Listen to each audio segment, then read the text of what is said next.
Hello, close friends. Welcome to another episode. Today, I have my friend Carlos Cipriano. He is a lot of things. He's a creative, he's an amazing human being, activist, artist, host, YouTuber, musician, you name it. So, thank you for being here. Thank you for having me. Yeah, and today, well, you'll know more about him in the future for sure and his artistic path. But today we're going to talk about something kind of niche and specific, and it's his experience in the military and how he found out that the beliefs he was trained to have were not exactly what he thought right. So yeah, we're getting a little deep here. But I think my first question for you in this sense would be, why did you join the military? So I joined for a couple reasons. I joined pretty much right after high school. The main reason was because at the time I knew I wanted to study music, and I didn't have my parents' support to pursue that career. So I just knew that I wasn't going to be able to afford paying for college for myself.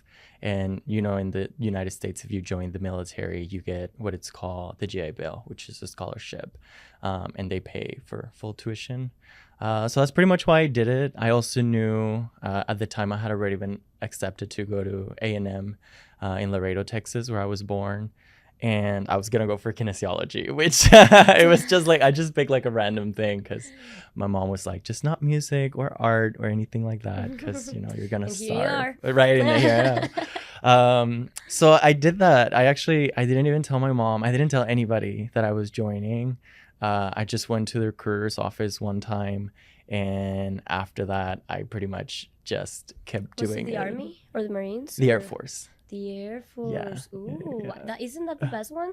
I mean, I would Like say the so. highest? Arguably, yes. Yeah. I don't know if the Space Force is now. Yeah. It's I a thing. applied too. Like I Really? did, but Oh for my the army, god. also super random. Like I didn't know what to do. I had just moved here, and I actually scored super high in the Mm-hmm. exam. So all the recruits were like, first of all, they made it do it again. Made me do it again because they thought I cheated. Oh my god. And I did it again, and I scored high still. So they were like super pushy. They even gave me a pill that would take the weed out of my system because they were like, "Okay, what do you do?" And I was like, "Yes, I just smoke weed a Oh little my bit, god. a little bit."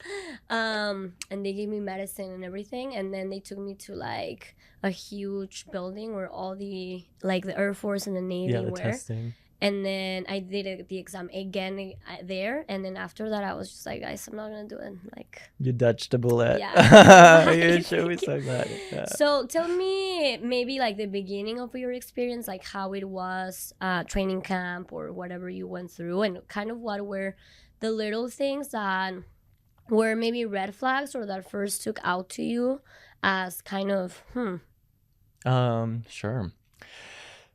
To be honest, like, so when I went in, I didn't know anything about anything. I mean, and that's like an understatement. I really did not do any research. And part of it was because I knew the more I knew, the more I was gonna back out. And like the more that I learned about it, I was gonna be like, yeah, no, why am I doing this? So I just kind of kept myself a little blind so that I would go in, and so everything was new to me while I was in training. Most people like research what every week is gonna what's gonna happen every week, right? You like research, and so you prepare and whatever. I didn't do any research on anything. Like I remember the week, it's called Hell's Week, I think, or something like that. Which is like towards the end of training, which is when you start doing like the more hardcore parts of the training, which is why it's called like Hell Week, because it's like the hardest. And I remember, we got told that we had to wake up a little extra early, which normally we would wake up at 5, but that time I think we had to be up by like 4, which really meant 3:30. And they were gonna take us somewhere, and I was like, oh, okay, whatever. And then people were like the same, the other trainees were talking about like, oh, I think it's tomorrow, and I'm like, what is tomorrow? And they're like, they're taking us to the gas chamber, and I'm like, gas chamber? Yeah. And they're like, yeah, you didn't know that? I'm like, No, I did not know that. What do you mean a gas chamber? So yeah, essentially they make you go inside a gas chamber and they make you take out your mask so that they train you on how to use properly your mask, or like your suits and stuff. So that was not fun. Yeah, Really? that Inside was gas? yeah, like like a legitimate like Wow. gas chamber. They make you do like jumping jacks or something, and they make you take off your mask as you literally feel like, because I don't know what they use, what type of chemical they use, but like it almost feels like it sucks all the oxygen out. It's the only way that Mm. I can describe it. It just felt like there was just no oxygen, and everything, like when you try to breathe, it's like fire coming in. It's really strange. I don't know what it Really? was, but that was one of the moments where I was like, this shit is real. What the fuck am I doing? But I mean, I had a You bunch had of no those. choice then, yeah. No, at that point I was very Yeah, you committed. couldn't, I was yeah. not gonna get out. I was just gonna do it. Okay, Yeah. and then what happened? Did you get deployed or? I did get deployed. So I got deployed in 2018 and I got my orders to go to Jordan. It was Mm. kind of a new base then. It was maybe just a couple years, so it was very bare. Technically we weren't really supposed to be in Jordan at the time because there's no like treaty as far as people know. I don't know about now if that's still the case, but we were actually shipped to a Jordanian base, an Air Force Jordanian base, and we were inside that base. So it was like a small base inside a base because it was like a cover up Mm. for them, and I was stationed there along with the UK. They also have a few troops there, German, uh, and I believe French, and the people from the Netherlands, oddly enough, Mm. too. And what were you doing in that base? So I trained as security forces, and then when I was deployed, I did force protection, which is the same thing. That was my career field. So my career field was in base defense. Mm. Then when I deployed, I was trained as it's called a VACIS, which is a vehicle and cargo inspection system. And I was trained to be the operator for that, which is a machine that scans vehicles or cargo or equipment, essentially searching for contraband, but mostly bombs. So Mm. for 186 days, I searched for bombs. Did you find any? No, thankfully, no. Oh. We had a few scares. Because so there's like a filter system when every vehicle or every person that comes or tries to come into the base, they have to go through several filters, and I was the second filter. And then after they would get scanned by me, they would go to the search pit where they would have to evacuate the vehicle, and then it gets searched by canine, and then it gets searched by other members, like I guess by hand. um, and there were like 2 times where the dog signaled that there could be potential explosives or something like that. So, but thankfully it wasn't anything. It was just a few scares. Yeah. So the other day you mentioned that you were taught that the military was doing something, but as time progressed you found out you guys were doing something else, like the values did not align. Can you elaborate a little bit on that? It doesn't have to be just your experience, but like in general. Yeah. Well, something that I noticed, especially while being deployed, was like a lack of communication. We were really never told what we were doing there or what was the actual reason. What we knew is that we weren't supposed to be there. We weren't actually allowed to be there because, in order for any country to have a military presence in other countries, they kind of have to notify like the UN. There are ways to do that, but we were, you know we were already doing that kind of against the rules. So that was something that we knew. So we couldn't really understand what was our function there, especially knowing that we were along like the UK and other forces. We didn't really understand what our mission was. Mind you, obviously there's a point of the chain of command where they just don't tell you what you're doing, right? You're just there to follow orders, which I fell into that. But for instance, while we were over there, the news that were happening in the United States were totally different for what we were literally living real time.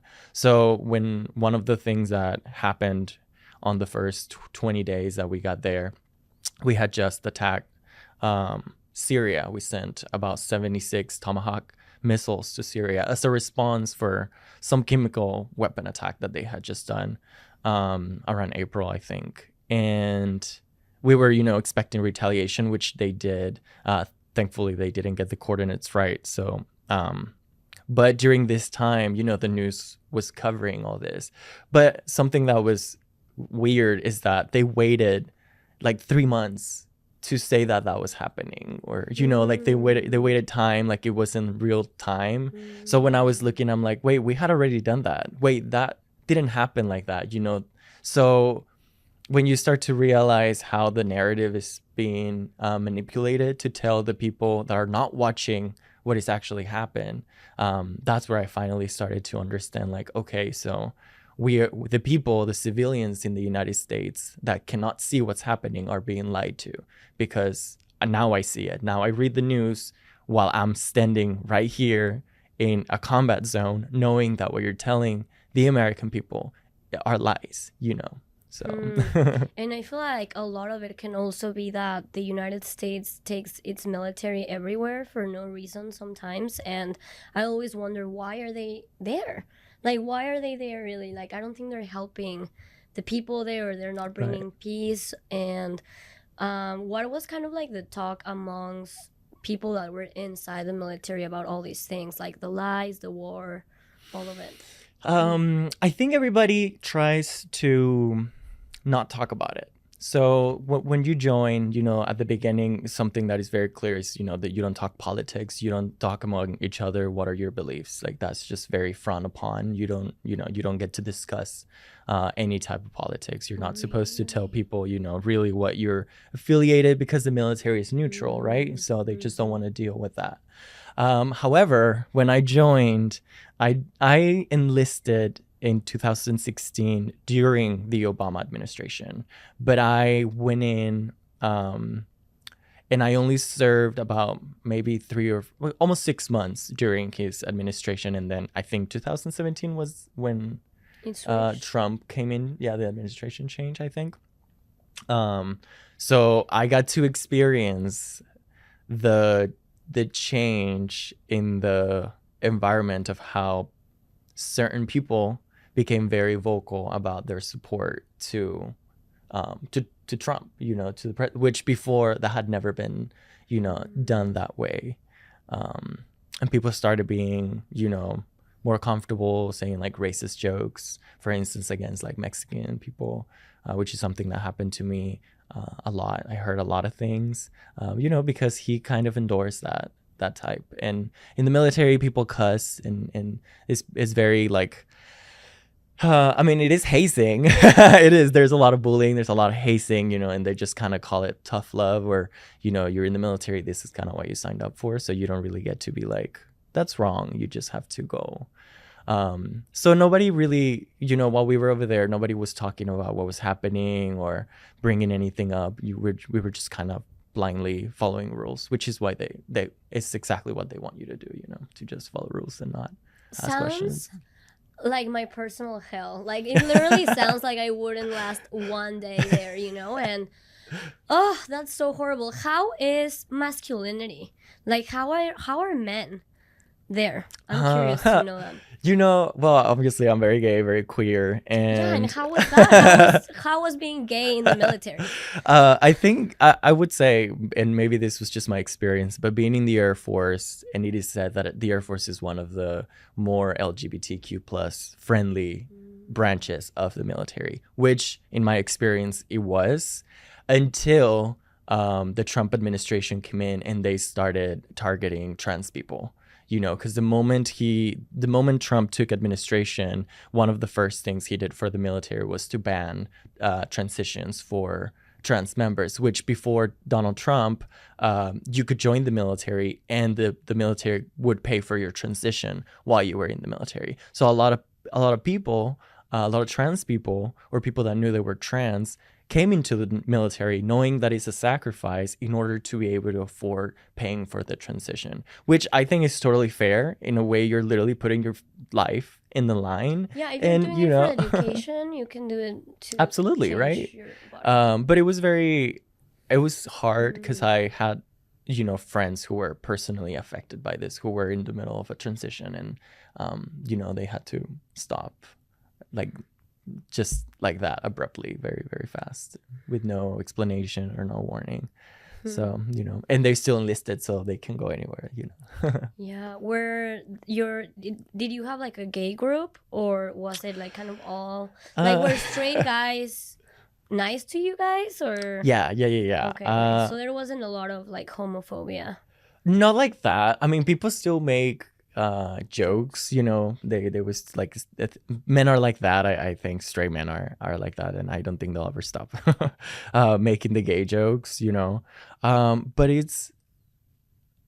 it was very strange because I never, like, in high school, I never did sports or anything, I always did theater, so I was never, like, I wasn't used to like the locker room talk or like this, and in the military, like, these are men, like, these are the straightest of the straightest. They come from all different backgrounds, but I mean, the underlying is like, these are like animal men, Yeah.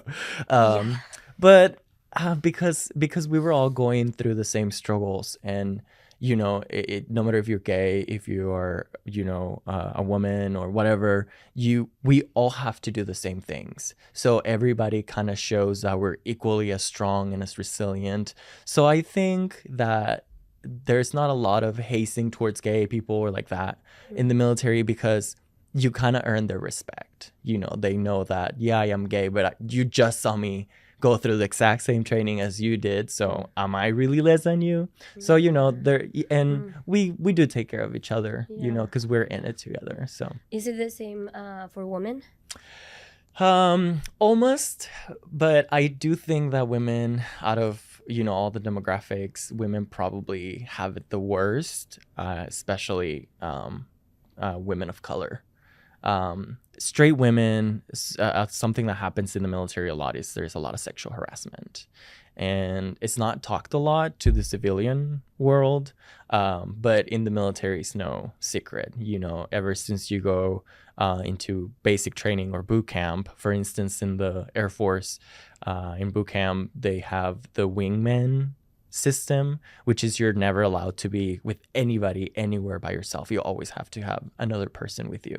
And this happened because of two issues: suicide, the rate, how high the rates of suicides are in the military, and sexual harassment. So in order to keep people from killing themselves, they always have to be with someone, or in order to help somebody else not get sexually assaulted, there should always be somebody there with you. So it's a very it's a very stressful, very weird environment. Yeah. Are there, if something like this is reported, are there consequences, or is it more so like it gets pushed under the rug? I mean, there are a lot of like bureaucracy. Yeah, there's a lot of bureaucracy for sure. I mean, I think the government does everything in their power to cover themselves, cover their ass, so that they don't get in trouble for it. They hide a lot of things, and it does make it somewhat hard for the victim to to find resolution. That you can report the assault. There's a lot of, they do encourage people to always report, but you almost always see I'm not gonna say retaliation against you, but the how can I say this? It will be used against you in the future. If you do come forward or whatever, somebody is gonna be like, "Oh, you're like that," or they don't forget. They don't forget. They'll keep it. Yeah. So people opt to not do it. Some people do. Yeah, and it's crazy because I read this news probably like a year ago, that a girl was rescued from a military base, in San Diego. Like she was inside the dorms with an older guy. And it's like, how can this even happen? There's You a know? lot of things happening on base. Let me I know people wouldn't think that, but as you know, my stateside job was essentially a police officer for a military base, right? Law enforcement. So we get to see everything that people do, and you know, there's usually base housing or dormitories, the barracks, and crazy stuff happens What are some all the things that you freaking saw? time. Well, you know, from people growing weed in their house in a military base, or their spouses being, you know, drug dealers. A lot of domestic violence happens. Just people doing dumb stuff. You know, the military calls for a lot of dumb young people who, once they join the military, is their first time they're getting freedom and a paycheck. So, you know, there's a lot of guys getting drunk and doing dumb stuff, which leads to a lot of sexual harassment too, a lot of fighting, a lot of, you know, driving under the influence, a lot of suicides, some on accident too. Like one of the instances in a base, which I didn't get to respond to this, but it happened in Oklahoma, in another base in Oklahoma as well, where they were playing, you know, some airmen, people from like lower ranking members were, you know, in their dormitories playing and hanging around. And it's very common that everybody in the military, you own arms, you know, in your house, like you're gonna have them usually. So they had them, and somebody took one out, and they were kind of playing, you know, with the guns, not knowing that one of those was, you know, loaded and ready to go, and he was jokingly pointing the gun to his head, you know, as if he's like, oh, I'm gonna shoot myself, and he actually did it, and he actually did kill himself, you know, in front of his friends. So a lot of crazy things happen in the military that they never get talked about, that never make it to the news or anything like that. How do you think the amount of violence and guns and killing that you guys get almost numb to, how does that affect how sensitive you are to humanity? So much. I mean, I think the underlying theme of boot camp and military training is to make you not feel, and that means physically and mentally, is to make you react in the fastest way, to make you follow orders without questioning your morals, without questioning your values. Military training is about making you a robot that will shoot when being told to do so, without thinking twice. If who these people are, they can be children, they can be women, and they, you know, they tell you not to follow unlawful orders, which, for instance, that would be like killing a kid, or a woman, or a civilian, or an innocent people. But there's so many loopholes around that, or so many ways to mask civilians into it, and, you know, which I think now we're seeing in what's happening in Gaza, of, you know, the excuse of like, well, if there's bad people in this building and we have to get rid of these people, then we're just gonna blow up the entire building, because it doesn't matter if there's innocent people there or no. So there's always ways to make somebody follow a lawful order even though it's not lawful, and the person that's pulling the trigger, or the person that's dropping or sending the missile, they know, you know, but they also know that they don't have, I mean, what else do you do, really? Do you see people kind of becoming monsters slowly? Because I feel like, you know, we all have a bad side, that if you start, it's kind of like with sex, right? Like lust can be bad. Like if you start to really give yourself to all of your sexual desires, like you're gonna end up like Yeah. P. Diddy, you know? Yeah. So it's like, did you see people that were kind of like getting lost, like losing themselves within this mentality? Oh, absolutely. And especially with the Marines. The Marines are, I think, obviously, you know, as people know, the Marine training is the most hardcore out of any military training. And every Marine that I've met, I always feel and this is no hate. I appreciate what they do, and I will always admire, their training, and I think they're so strong for what they do and what they go through, to earn the title of being a Marine. Like, really, really good for them. But every time I meet a Marine and I have a conversation with them, I'm just like, yeah, there's something wrong with you. Like, they messed something up, and they really fell hungry to kill, which was something that I was always so worried, because humans don't just have that. That has to be, drill in your brain. But they are very much hungry to kill. They are very eager to do so.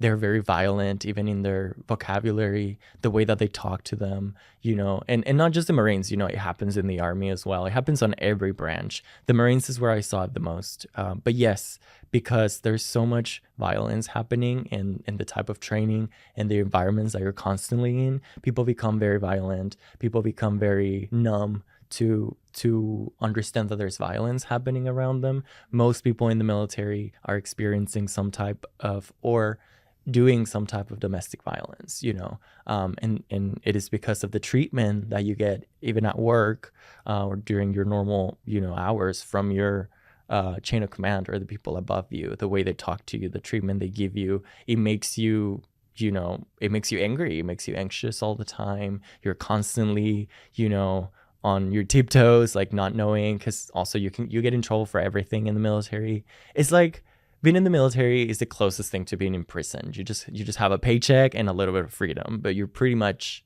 a slave for them. They know where you're at 24 hours. They know your location. You cannot travel without, letting them know. And you don't get holidays, like, or anything like that. You are on the clock, 24/7, 365 days until your contract says, that it's over.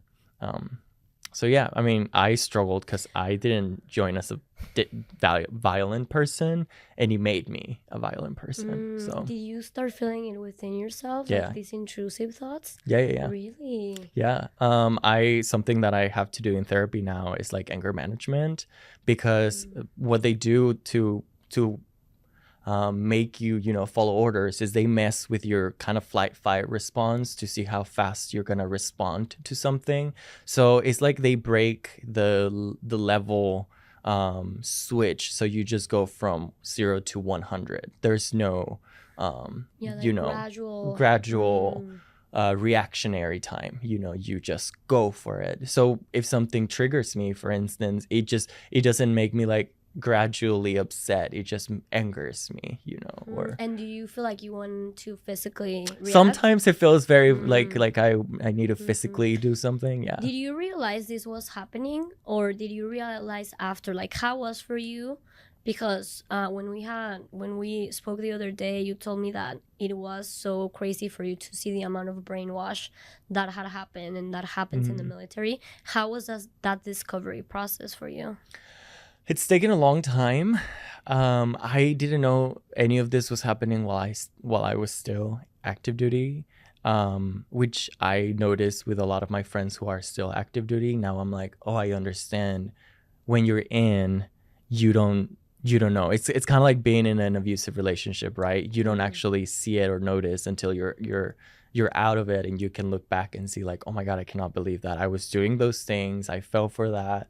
I was being a part of this. It's a cult. It is a cult. The military is a cult.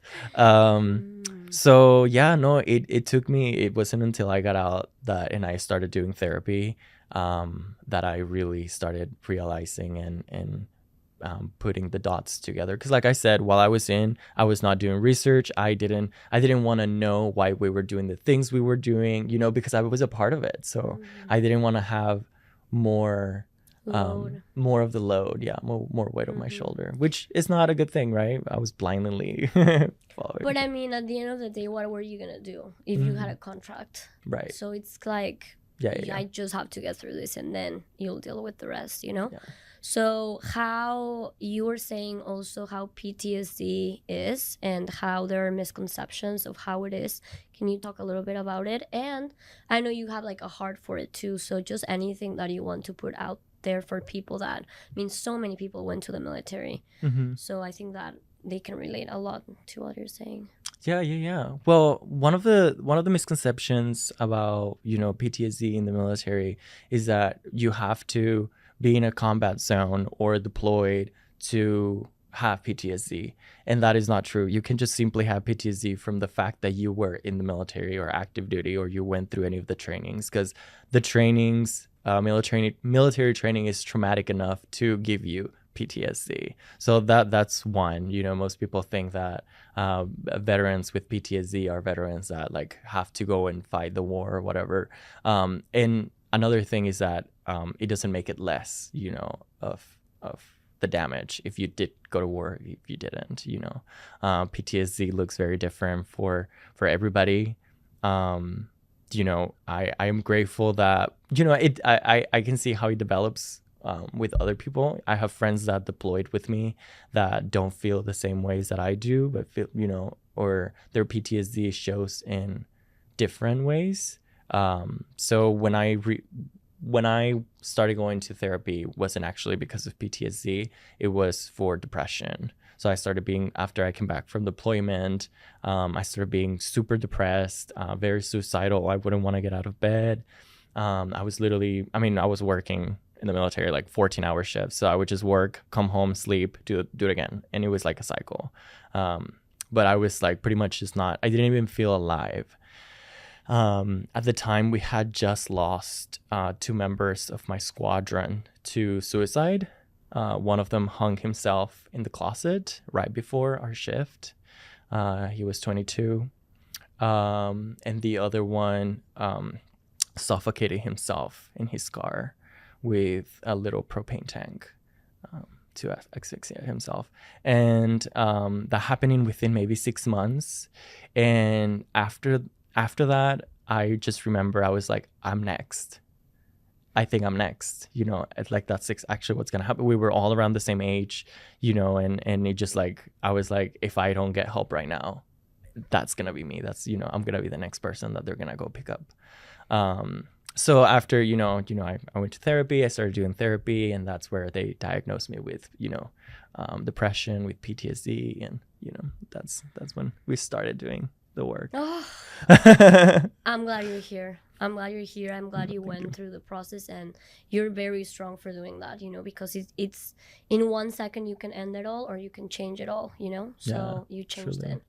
it. So what were the things that you changed in order to kind of find yourself again outside of the military now? Or how's that process been? That has been the most difficult part, because coming back from deployment, there's a time where you have to adjust of being back from out of a war zone, into readjusting into the civilian world. Which, if you think that the military helps you and takes you by the hand and tells you what to do, no, you come back, you get dropped off the plane, and you're like, okay, go back and readjust and go to Walmart like you used to, and go do you know what I'm saying? Like, go live the life, go get a coffee or whatever, as if you just didn't come back from literally war.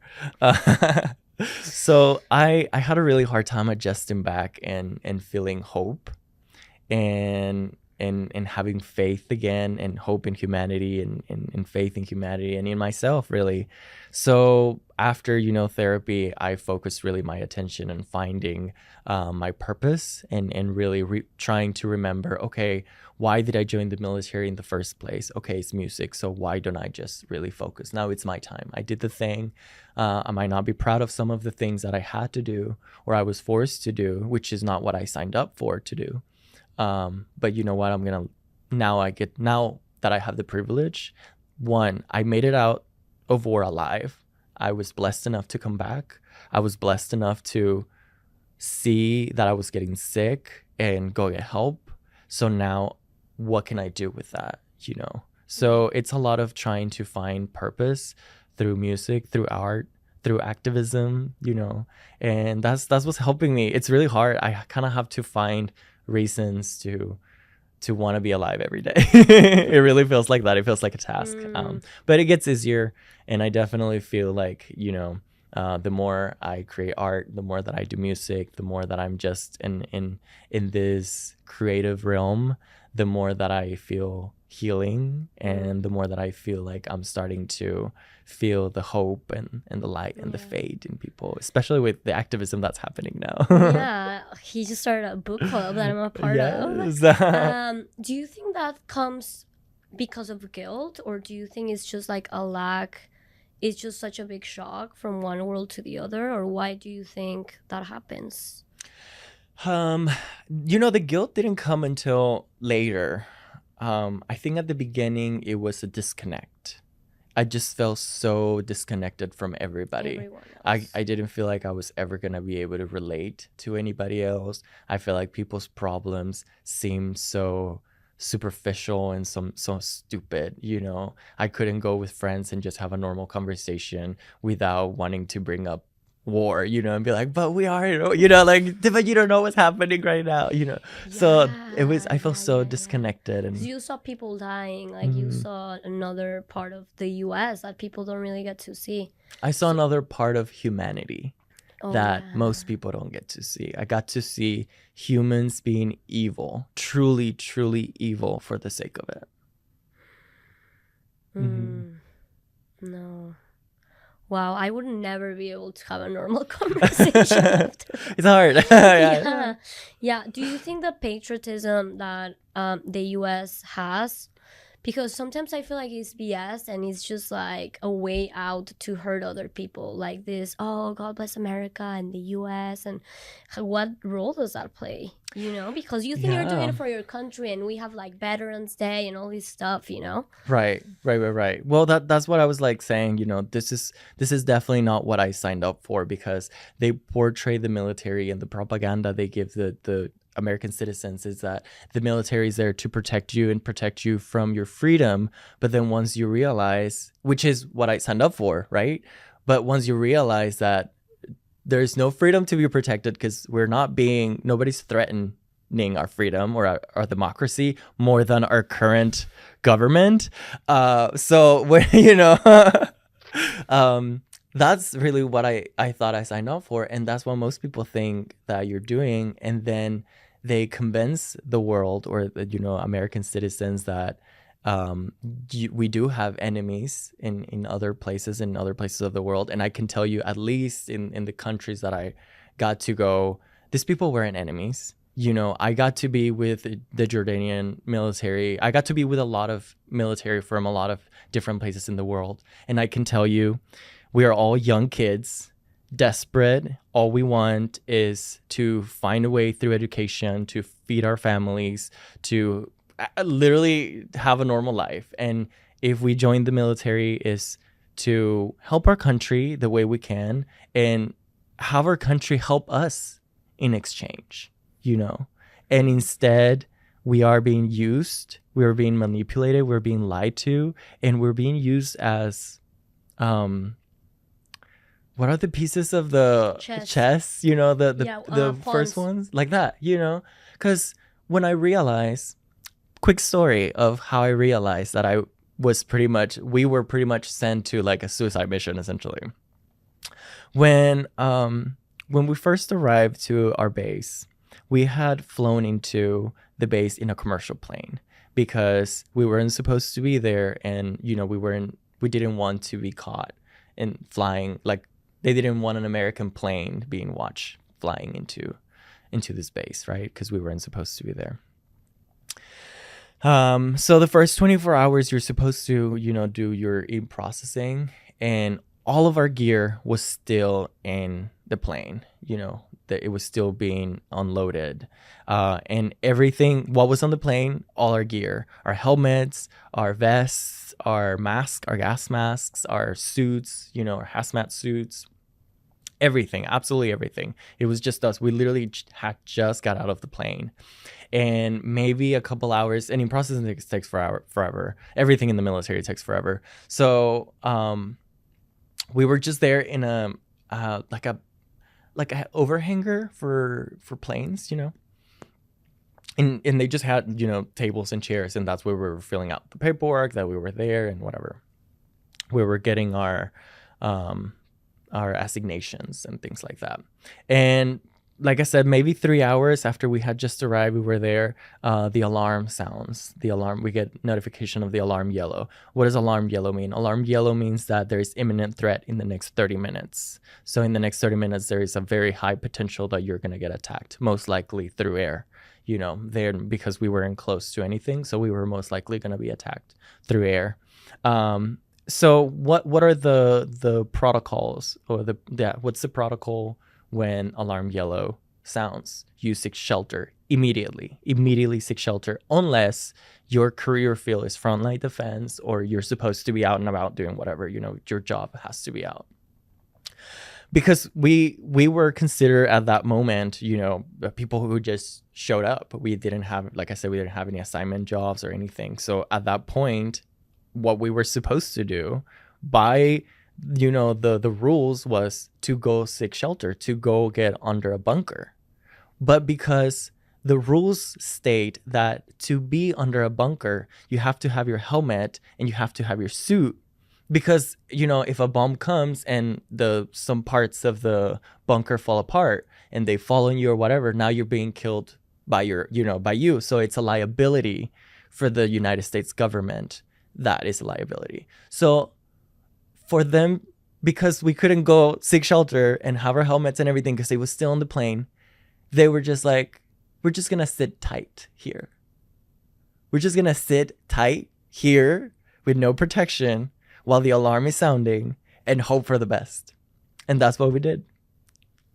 Wow. So that, yeah, I know. Because it was a liability to not have a uniform. Correct. Yeah, we couldn't go to seek shelter because they wouldn't let us go without helmets or without, which is like, so what? So it was better for you, or it was more convenient for all of us to just die than to then have to care for injured people. Because we would have survived under a bunker, maybe with injuries, but we would have survived. So what you're saying is that you rather just bring dead bodies back to the United States than alive people, even if they're hurt? American people? Because they don't want to struggle. So... yeah. Wow. Wow. Yeah. Very sad. And I feel like, we've been told this lie that it's for protection, but in reality, the U.S. is the one causing harm in other places too, Right. Well, thank you so much for joining us. Are there any last words you want to say to the veterans out there? Anything? I mean, you said a lot already.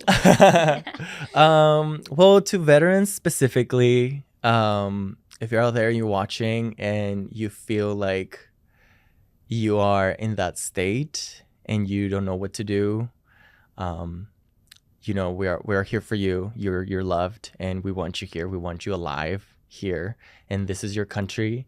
And the most rebellious act you can do right now is to be here and be alive and be vocal and be loud. Go get help. There's so many ways. I'm personally being cared by the VA right now, which I'm very, very grateful for. So go reach out. They've been super, super helpful to me. I've been in therapy for 4 years. It doesn't take 1 or 2 therapies. Go get help. Mental health is a real problem. So definitely take care of that for yourself and for your family and your loved ones.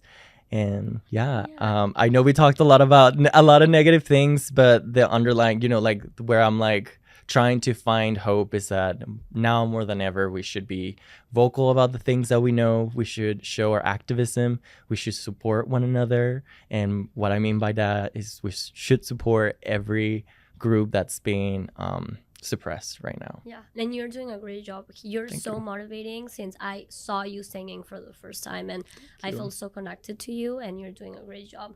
So guys, please connect with him. We'll leave his Instagram and everything. And thank you so much. This was amazing. Thank you for having me. Thanks. Yeah. Bye.